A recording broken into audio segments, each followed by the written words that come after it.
Hi friends, ఎలా ఉన్నారు? నేనైతే బాగున్నాను. ఈరోజు నేను బనానా స్మూతీ చేస్తున్నాను.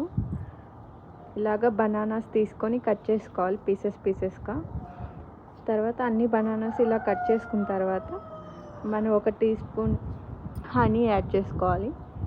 ఏంటి హనీ ఇలా గట్టిగా ఉందని చూస్తున్నారా? మేమున్న ప్లేస్లో ఇలా చలిగానే ఉంటుందండి, అందువల్ల హనీ కూడా గడ్డగట్టిపోయింది. తర్వాత ఫ్రెష్ మిల్క్ యాడ్ చేసుకున్నాము. ఫ్రెష్ మిల్క్ ఇలాగా బాగుంటుందండి, ఫ్రెష్ మిల్క్ యాడ్ చేసుకుంటే. తర్వాత ఐస్ క్యూబ్స్, మీకు ఎన్ని ఐస్ క్యూబ్స్ కావాలంటే అన్ని యాడ్ చేసుకోవచ్చు. తర్వాత షుగర్ యాడ్ చేసుకున్నాము.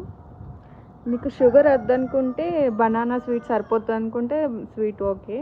తర్వాత డ్రై ఫ్రూట్స్, మా దగ్గర ఉన్న డ్రై ఫ్రూట్స్ మేము యాడ్ చేసుకున్నాము. మీకు కావాలంటే ఎక్స్ట్రా కిస్మిస్, బాదం కూడా యాడ్ చేసుకోవచ్చు. తర్వాత మిక్సీ పట్టేసుకోవాలి.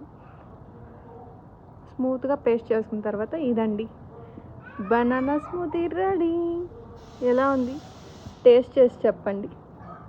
నేనైతే మస్తు నచ్చింది, నాకు ఫస్ట్ టైం ట్రై చేశాను. సూపర్ అంటే సూపర్గా వచ్చిందండి. చూసారు కదా ఎంత బాగుందో అసలు. మా ఆయనకు కూడా చాలా నచ్చిందండి బనానా స్మూతీ. Bye bye.